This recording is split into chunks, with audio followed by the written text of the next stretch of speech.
You're listening to the OCD Stories podcast, hosted by me, Stuart Ralph. The OCD Stories is a podcast dedicated to raising awareness and understanding around obsessive-compulsive symptoms. I do this through interviewing inspired therapists, psychologists, and people who have experienced OCD. Welcome to the OCD Stories. And welcome to episode 488 of the podcast. And in this one, I got back on Dr. Steven Phillipson. Steven is a licensed clinical psychologist who specialises in CBT for OCD. And in this episode, we discuss the worries that come up around getting obsessed with others' responses to us, what Steve calls look at you, looking at me, olfactory obsessions, body dysmorphic disorder, and other niche OCD spike themes including worrying if your child is your child, worrying about a loved one having been abducted by aliens and replaced, worries about being in a simulation, worries about being God, worrying your partner is not the sexual orientation they say they are, worrying about catching someone's undesirable aspects of their character, and much more. OCD can feel overwhelming, but help is closer than you think. OCD provides expert-led, evidence-based therapy for children and adults affected by OCD. With convenient online therapy from licensed, specialized therapists and real-time support between sessions, NoCD makes getting the right treatment easier than ever. Start your journey today at nocd.com, or the link will be in the episode description. So thank you to Steve, as always, for his time and expertise. I deeply appreciate it. And of course, thank you to you guys for listening. It means a lot.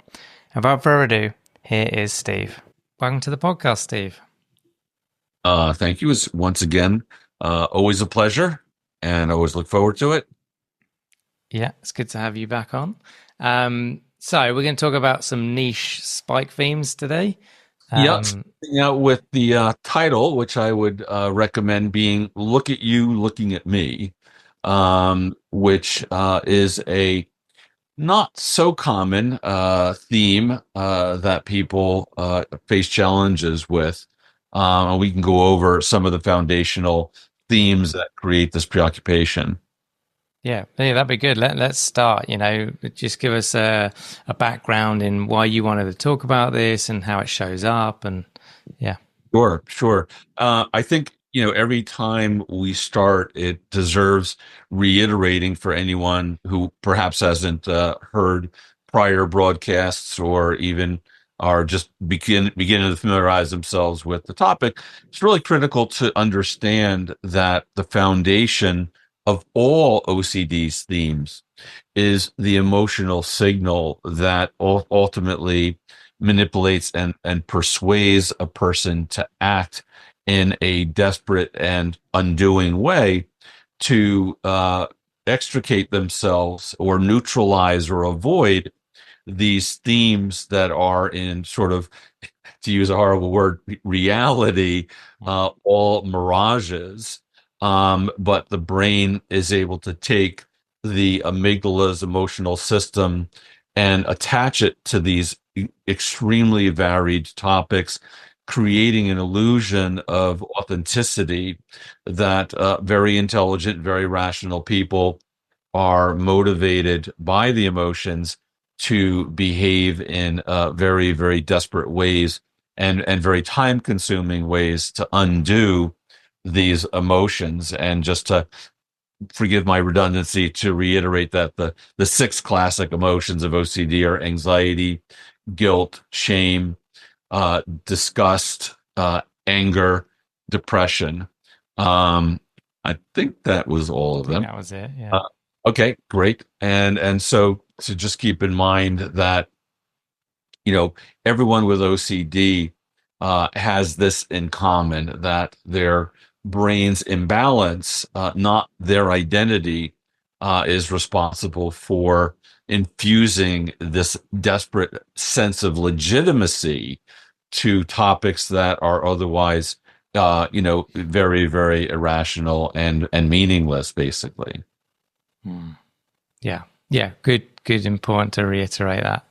The first topic within the "Look at You, Looking at Me" theme is one that I've come across occasionally. It's not definitely in the top 50 OCD themes, and I've basically found it with people who have a bit of a history with some drug use, in which their brain tells them that the residue effects of, let's say, a bad pot experience or a bad shroom experience, or even some bad LSD experiences, create a sense that a person's appearance has been in some way altered by these drug histories, and that their appearance, uh, deformity, as it were, is witnessed by those around them.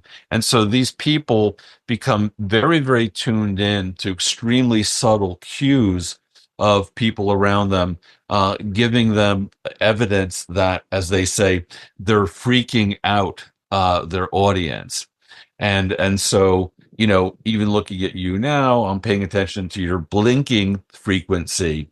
And if I had this theme, my brain would say, oh, look, he's so disturbed by my appearance or freaked out by how weird I look that he's blinking rapidly because he can't handle a gaze, to fix on me and looking at me. And so often these people will either engage in a significant amount of reassurance seeking, or tragically, they often engage in tremendous amount of social avoidance, because being around others who may, uh, present these evidences of the legitimacy that I was altered by these drug experiences, in any little reaction that might occur, substantiates the idea that the fact of the matter is this history is playing itself out in the way that other people react to me. Hmm. Have you come across this topic? Not yet, no. It reminds me of what we talked about loosely many years ago in altered states of consciousness. Yes. So in this regard, it is altered states of consciousness, but more by proxy. So rather than the person being extremely introspective about all of the evidence of how they feel internally, being evidence that their drug experience altered them, now it's the external data that provides them with a sense of threat and desperation. And so in the therapy with this particular type of form of OCD, we would obviously do a lot of exposure based work in terms of going out socially, exposing yourself to many, many different facets of interpersonal involvement, and then actually looking for the evidence, like I did about your blinking, which has slowed down significantly, by the Well, way. I'm pretty paranoid about it at the minute. Sorry about that. I'll be That's hearing okay. from your lawyers soon, I'm sure. So, so like, even, if you leaned back, there are many, many little subtle cues to detect, that convey this confirmatory evidence that, my appearance is having this negative impact on you. Other people I've worked with have a sense of their own internal social awkwardness, and they feel once again that they freak others out around them by conveying, like, as if their anxiety were contagious. And so if I am experiencing panic or disorientation or a sense of being kind of off by my anxiety experience, once again these people have almost a sense of the contagiousness that my awkwardness is going to be imposed on you, and you will be a victim of my anxiety. Once again, these are by all means definitely not the top 50, but they're out there. And just to make a point that these types of themes can often be mistaken for like social anxiety, or um, public speaking anxiety when it's actually OCD, and you differentiate because rather than it being about, oh, you're judging me as kind of a loser, it's more that you're reacting to my offness in a way that shows me that that my concerns are validated. Okay. Okay. Yeah. So another very common expression of OCD, well, not very common actually, but um, one of the more common of these very, very obscure themes is an article I wrote about probably 25 years ago. And the name of the article was "A Rose by Any Other Name," and it speaks about people with an olfactory obsession. This is once again, very unique subset of OCD where people believe that some part of their body is emitting some very noxious odor. And you don't really have to use your imagination too much to figure out what areas of their body might be responsible, whether it be their underarms, their breath, or aspects of their groin, front and back, which may be emitting these noxious odors that those around them are clearly reacting to by grimacing, squinting, or backing up. One patient I worked with who was absolutely convinced that she had bad breath and that everyone around her was picking up her bad breath and being very, victimized by the odor of her breath. One time she was in an office and someone just turned on a fan to cool off, we assume, but her brain immediately said, "Oh, they noticed my breath. They turned on the fan in order to disperse the odor of my bad breath." So it gives you the idea. It's kind of like when our brain looks for evidence that sort of substantiates these concerns, it will often easily find that evidence in very, very subtle and obscure, reactions of others. Yeah. So the next, even more common subset of OCD is, and I'm sure you're very familiar with this, and I'm confident of your 8,000 podcasts, you've come across this at least 2 or 3 times, is body dysmorphic disorder. This obviously is where people have a sense of their gross deformity. Often it might be to do with the angle of their nose. It might have to do even with the size of the pores on their face. Um, it can be, even amongst some men, it could be like hair loss, and for some people, I've even had people, be very concerned about their thinness. In this regard, it's not unusual that you'll see people exercising in the gym in a very excessive way, because according to their visual field, their body is kind of scrawny and skinny. And so they exercise like maniacs to kind of create a sense of bulk. They'll often take products to kind of bulk up.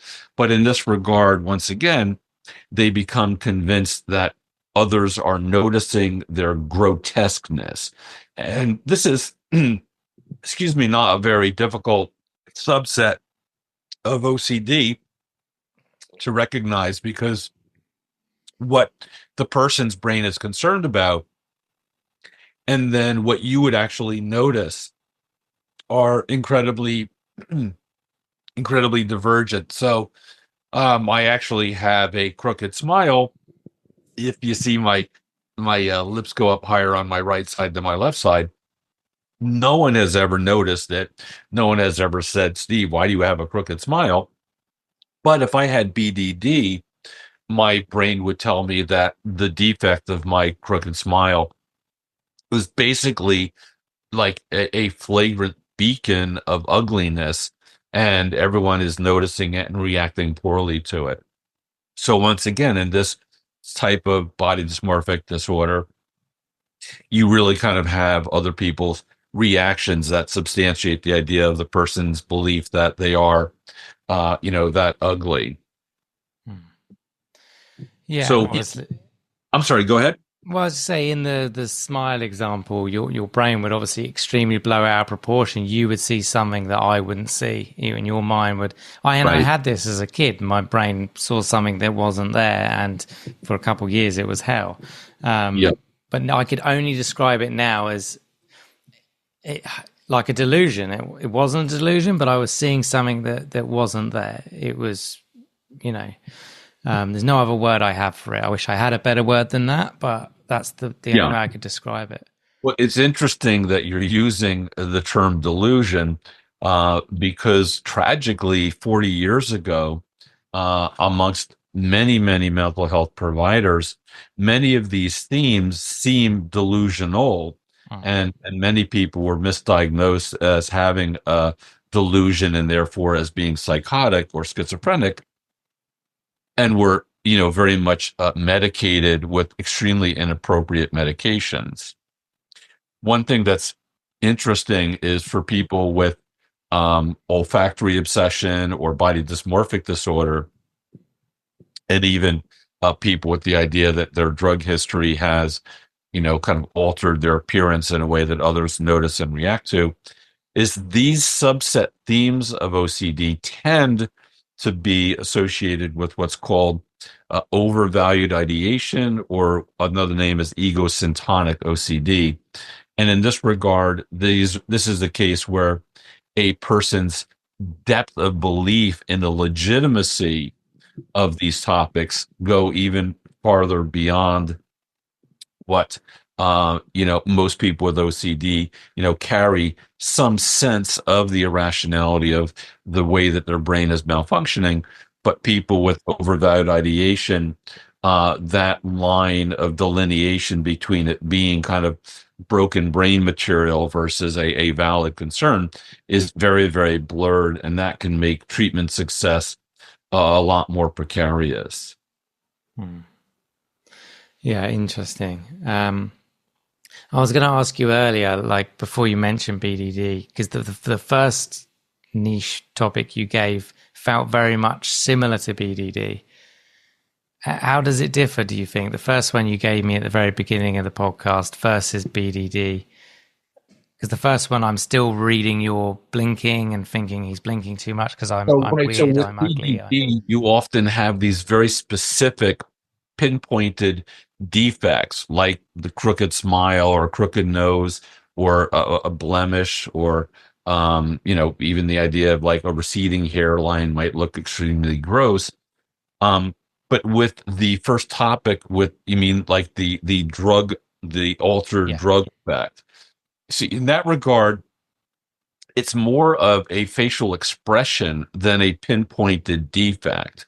So a person's like awkwardness would show up on their face more than some specific uh, aspect of their appearance. It's kind of like, a person's awkwardness is very, very discernible, and therefore, it's very subject to being Mhm.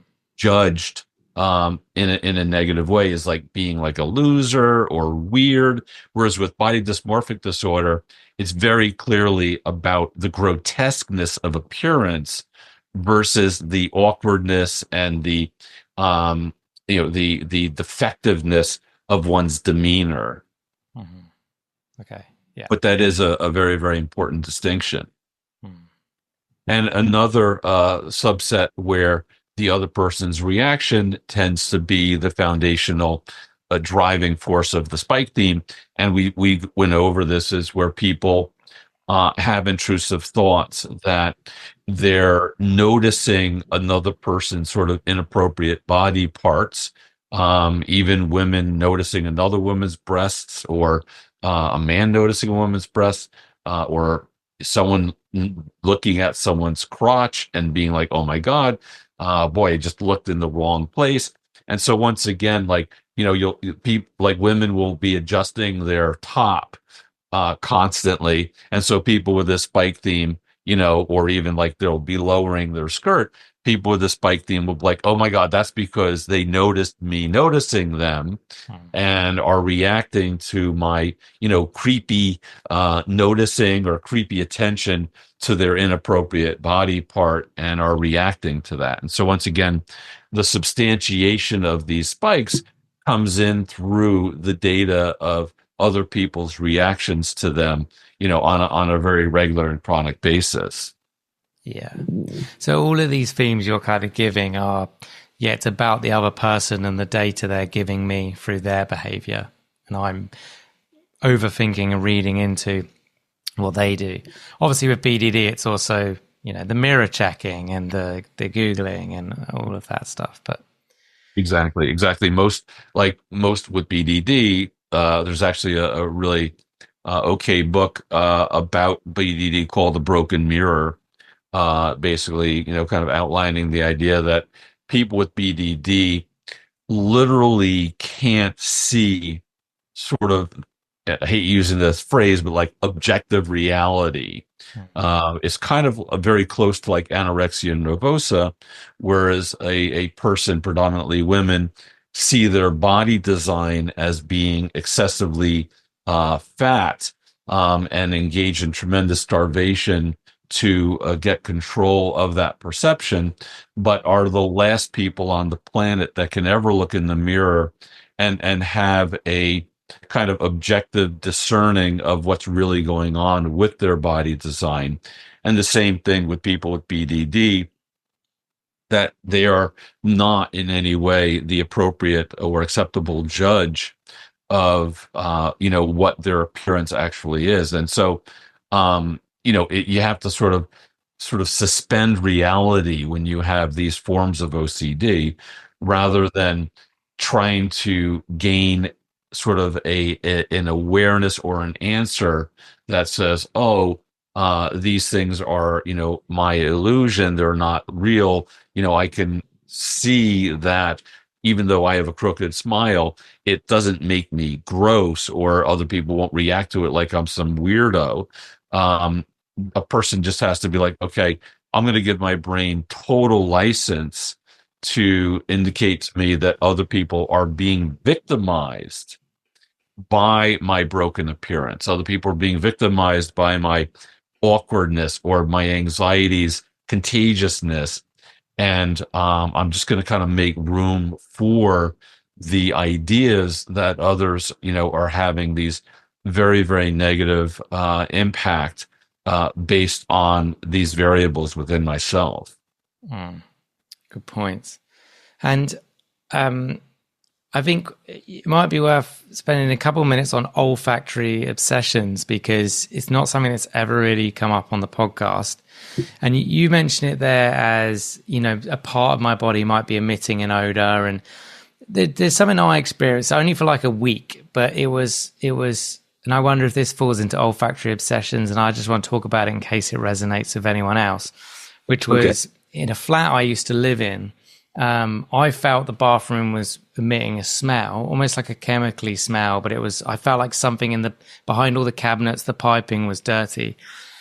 And I became hyper fixed on this, thinking it was some sort of something that was dangerous, that could hurt me, blah, blah, blah. For about a week, I couldn't think about anything else. As soon as I come home from work or in the morning, I was using all new cleaning products. I'd pretty much ripped all the cabinets out. And no matter what I did, and obviously this was in a bathroom without a window.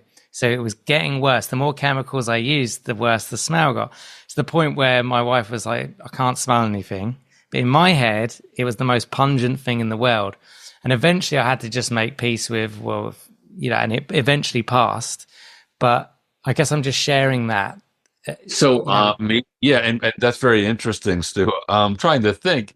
I was very anxious as well. Yeah, I've had patients who are constantly smelling like gas, and I don't mean our own bodies methane. I mean, like a gas leak. I'm not sure if England uses gas for stoves or heating, but here we do. As a matter of fact, at the front of my house, about I'd say 15 meters away from my house, there was a gas leak right on the curb, and it was not near anything dangerous, but you could definitely pick up the fumes from the gas. Yeah. And after reporting it for like 10 times, um, it took, I think, 10 years for the gas company to come by. They would come by and be like, oh, yeah, there's a gas leak, but they had no concern about it because, Mm. um, you could light a match and nothing was going to blow up. But so many of my patients will have just what you're describing is this kind of olfactory obsession, but not about their own body emitting an odor, but just as you're describing, that something in their environment, their home. And I've worked with people even with responsibility OC, where if someone walked past my house and had OCD and was like, "Hey, I smell gas," they would have to knock on the door and be like, "Hey, I smell gas coming from the front of your house. I need to warn you about that." Mm. So, what you're describing is definitely, especially since your wife confirmed Yeah. that there was nothing that she detected. And it's funny because, as this the beautiful part of the entire foundation of treatment for OCD, when you stopped fighting it, right? When you acquiesced, okay, it's going to smell. I'm not going to do anything more to uncover the source of the odor, and you're just going to make room for it. The brain was just like, you don't need to be given the signal anymore. And so, the brain lets go of its information. The funny thing is that like body dysmorphic disorder, whether there is a profoundly faint smell or whether the brain is just sort of conjuring up its own kind of fabricated concern and their fabricated experience. That is very much within that guideline. It's also interesting in terms of you used the word delusion before, but tragically, the most severe form of schizophrenia is where people hallucinate odors. Mm. And so, I'm glad that you didn't go to a psychiatrist and tell them that, your wife doesn't smell anything, but you're sure there are these chemical smells from your bathroom and you're ripping out your cabinets, because you probably would have been put on an antipsychotic, because it does look very closely like that very tragic form of schizophrenia. Yeah. Yeah, yeah. Thank you for talking about that. I just wanted to share that because it's not something that's come up, and I know that many people probably have experienced that. Yeah. But yeah, today what we're talking about olfactory. This woman who had her bad breath and the fans being turned on because she was stinking up the room. So this was, like I said, 25 years ago, and silly me, I leaned in and took a big whiff, of her breathing out into my nose. And guess what, Stu? She had bad breath. No, not Oh, no. OCD. It's not yeah. real. Okay. Her breath was perfect. But And what's equally, you might have smelt something, but it might have just been like we all have bad breath from time to time. But nothing like in her mind, it was like she was pumping out fart right. gas. But the funny thing is, here I'm telling her, just once, hey, I smell absolutely nothing. And she's totally convinced that I'm just being nice. Yeah. And me, of all people, boy, she got that wrong. I'd be the first one to be like, well, you can brush your teeth and floss and maybe like scrape Yeah. your tongue. I hear these things can be effective. But her dentist also regularly would, do a check. And not once did he say you have bad breath. And yet, obviously, we know that reassurance, no matter who it's from, Mhm. doesn't quell, the imbalanced brain. Yeah. Yeah, exactly. Good point. So there, yeah, she was going to get dental checkups regularly, right? Pretty regularly, and just sometimes just stopping in and asking her dentist whether he could. I'm totally sure this. I know that it's happening now. I know it's happening now, and he would take a whiff and be like, nothing. I wonder So how much he charged for that. no, £10 a sniff. no. She was a very very lovely woman, um, Yeah. and I'm sure he just took a 2-second sniff and was like, get out of here, once Yeah. again. Uh, anyway, so Mm. that kind of wraps up on the look at you looking at me theme. If you have any other questions, I'd be happy to kind of delve into them. Otherwise, I was going to bring up some of the even more obscure subsets of OCD that I've run into. What's Yeah. interesting is with Pure O, as you're probably well aware, it's really limitless. The brain, as I say, OCD is an energy that looks for a face, and so the amygdala is malfunctioning, and patients who are in recovery from one theme, they will say they're aware that their brain is actually looking for a topic. They can actually feel the brain search for, I'm feeling off. What must be the justification for me feeling off? And so the brain will look for some topic and then attach the energy to, and that then becomes the new spike. And that really also reminds us clinicians that the topic is never the relevant part of this condition or treatment. It's all about having people manage the energy and demonstrate to the brain that that energy is inconsequential. Hmm. Yeah, exactly. I'm forgetting my point now. But yeah, if you go on to the other spike themes, that'd be great. Sure. So the first one I wanted to mention is, and I find, it's funny because I say, I think all OCD themes are sort of created equal because it's just this topic with this terrible energy. But the theme that I have the most empathy and concern or upset about is there are mothers who will have a spike that their baby was switched in the hospital Hmm. and that they've brought home the wrong baby. And think about, breastfeeding or changing a diaper and looking at this child and the brain being like, nope, that's not your child, and not being able to kind of put out that fire no matter how much you call the hospital or do a DNA test, whatever. That signal persists. So everyone will say, it's the pedophile spikes that are the worst. And I think this is sort of even more insidious in terms of creating a kind of unescapable, kind of uncertainty as to, is this my child that I'm raising? Hmm. Another similar topic is I have a patient who, when he is not making eye contact with his son, his brain tells him that aliens abducted his son and replaced him with this, kind of droid. And so even though he looks the same and talks the same, his brain says, no, that's not my son. That's the alien replacement. Hmm. So once again, it just kind of shows how endlessly creative the brain can be. And by the way, this is not in any way a crazy person, even though it sounds incredibly crazy. It's just, the endlessness of the creative brain. Yeah. So, Yeah. Hmm. yeah, go ahead. What I was going to say, it's not that. I mean, if there's a kind of I guess it's a comedy called Resident Alien. I don't know if you've seen it. It's an American one. It's come out a few years ago. And season 3, it gets quite sad actually in season 3, where it involves aliens, basically the bad aliens, and there's good aliens in the TV show, and the bad aliens, I won't go into it, but they abduct a kid or kids, and it's quite sad.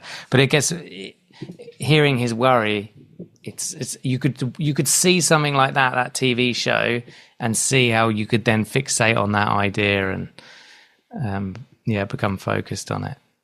Yeah. Another sort of interesting theme are people who think that they're living a simulation and that sort of they are the only people on this planet and everyone around them are fabrications of some alien design. So I'm not sure if you ever seen the movie The Matrix, Mm-hmm. Yep. where it turns out everyone's living this happy life, and this select group of people figured out that all humans are actually plugged into some massive energy drain from their brain, and that the actual earth is like a catastrophic landfill of waste, and they sort of figured out that they're living within a computer code, and that everyone's living this illusion. And so that has also been a spike theme. So one person can be living within the matrix illusion. And I always tell those patients, don't go to sleep, because when you go to sleep, I stop existing, since you completely created me. And then I've also had people spike that they are a god, and that they've created everything, and everything around them is a fabrication of their, omnipotent godliness. And once again, that nothing actually exists, outside of their own perception. So these are also obscure. What's funny is that my Tuesday group currently, there are two people who apparently have created the universe. One is a god, and the other one is just someone who is just kind of living this kind of mind dream reality, and that there is no reality outside of his brain's creation. And so I'm always like, okay, which of you was really the one creating the universe? Come on, stand up. So it's interesting that even that obscure theme exists twice within a 12-person group. Yeah. Well, that is true. At least they can end wars pretty quickly if it's all their creation. Win the lottery while you're at it. That's where I'm coming from. Yeah. No, it's a horrible theme, obviously, and I guess all of that kind of feels like it falls into like existential theme if we kind of boil it into like a main category. Exactly. But yeah, the existential stuff can get really far out there, confusing, and especially if you listen to some of the philosophers that give you these varying views of existence, and in films like The Matrix, like you're saying, it can get really confusing. Yeah, definitely, whether it be within philosophy or just the idea of like, what is reality? Is there a God? What's the meaning of life? It's interesting that these questions, which are, to my mind, very, very stimulating philosophical discussions for people with OCD, you have to treat it like any other spike and just kind of leave room for the mass void of the unknown as to why are we here? Is there a God? Is there certainty? Is anything real? I mean, those are topics I would love to delve into. Unfortunately, when my OCD patients bring them up, it's a no-fly zone. Yeah. So anytime you want to talk about that, Stu, definitely we could spend hours, bending elbow on that one. Yeah, another unusual spike theme is the idea, like, the HOCD, am I gay? And I've worked with people who spike that their partner is gay.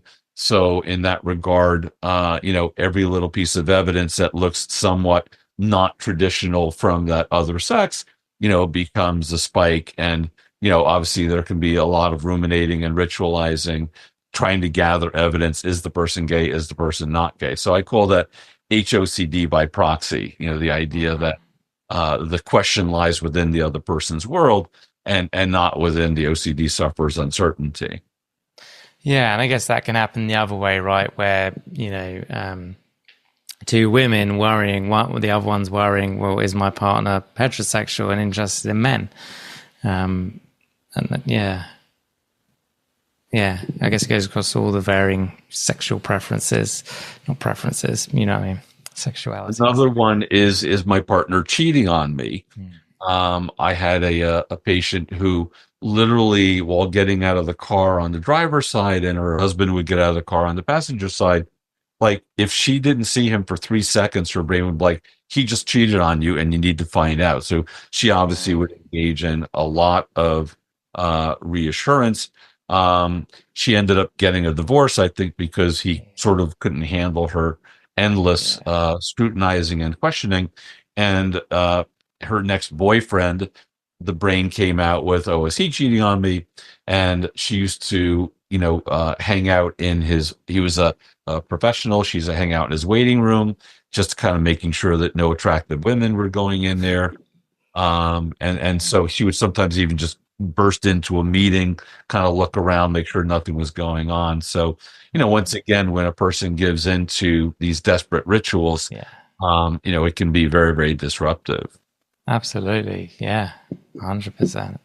So I just wanted to just circle back on that concept of paranoia and just make a very clear differentiation that with OCD, the sort of seemingly paranoid theme, is my husband cheating on me, or are these people looking at me like I'm weird?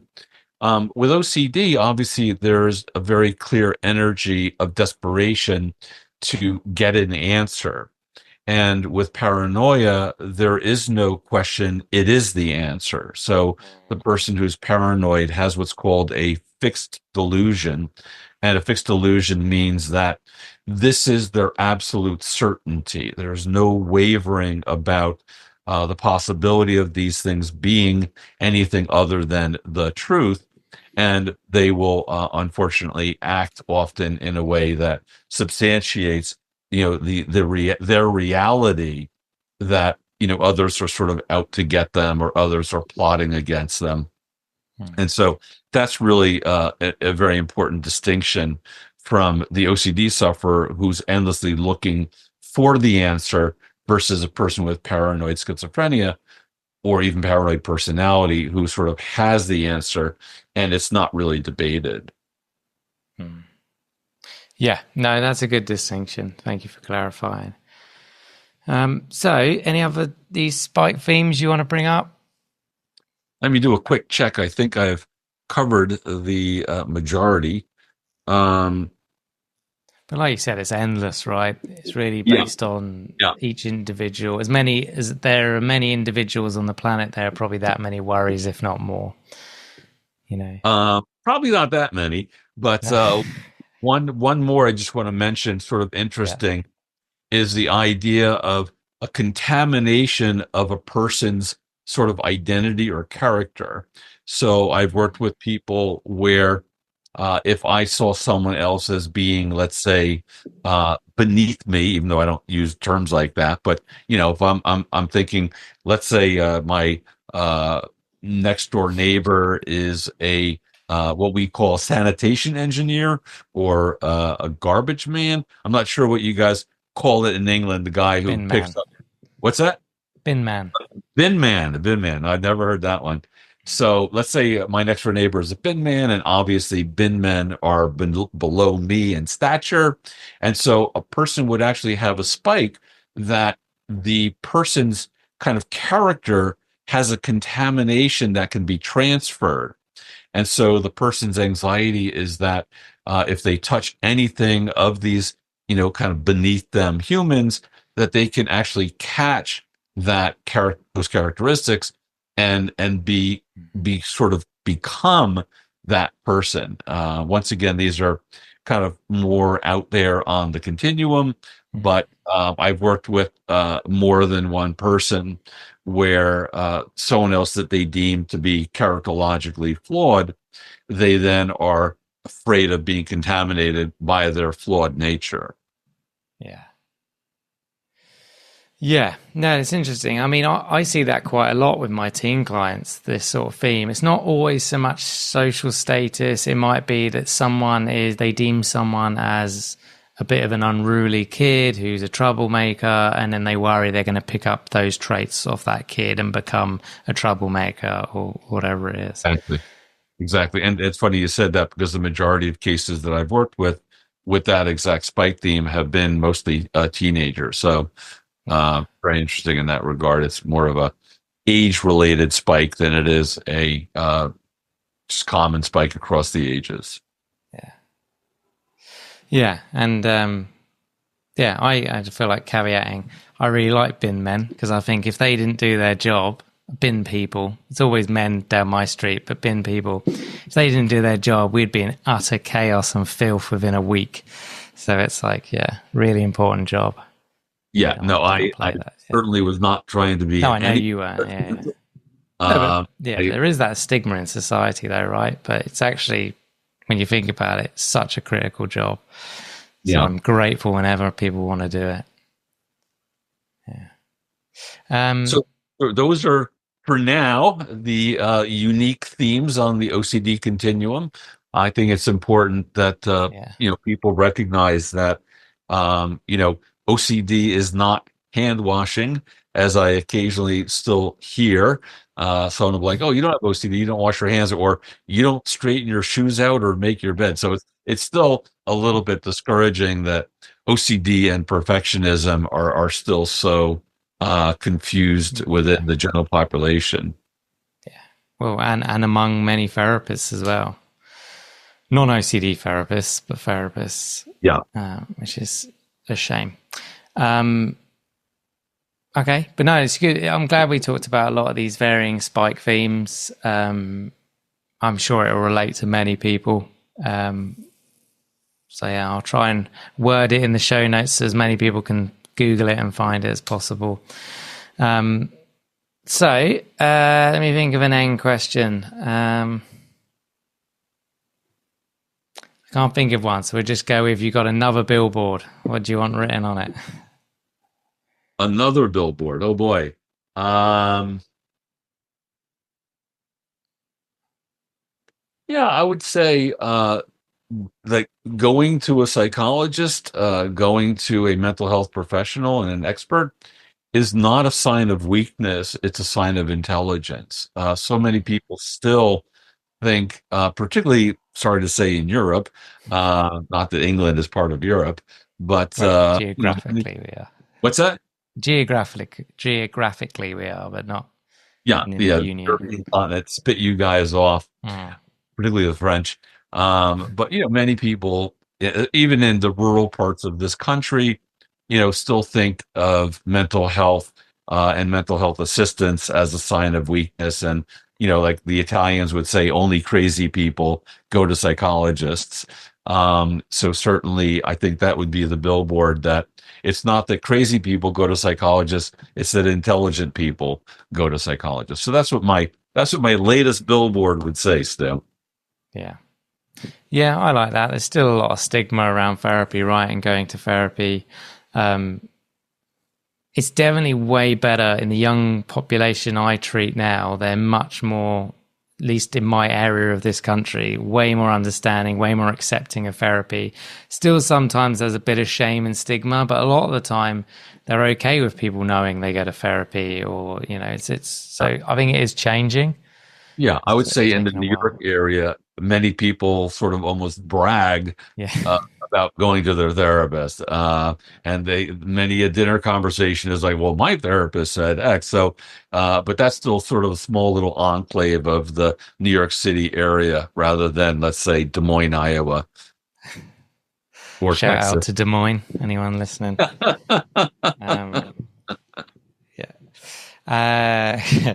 Okay, so yeah, thank you so much for coming on and talking about these more, what would we call them, rare or unusual, I or like your word niche. I really niche? Okay, niche. appreciated Yeah, that topic. So, niche, or um, less common themes of OCD. cool, perfect. Niche, I like it.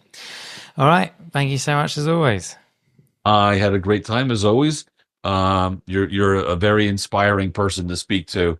Every time I start a podcast with you, I have this little mini panic attack. What if I run out of things to say? And then we always pull it together, and always go past the 45-minute mark. Thanks a lot, Steve. Okay, terrific. Thank you for listening to this week's podcast. And thank you to our Patreons who helped make this episode possible. And if you would like to find out more about Patreon and the rewards and benefits, then there will be a link in the episode description. If you enjoy the OCD Stories podcast and would like to support us, please subscribe and rate the show wherever you listen to the podcast. And thank you to NoCD for supporting our work.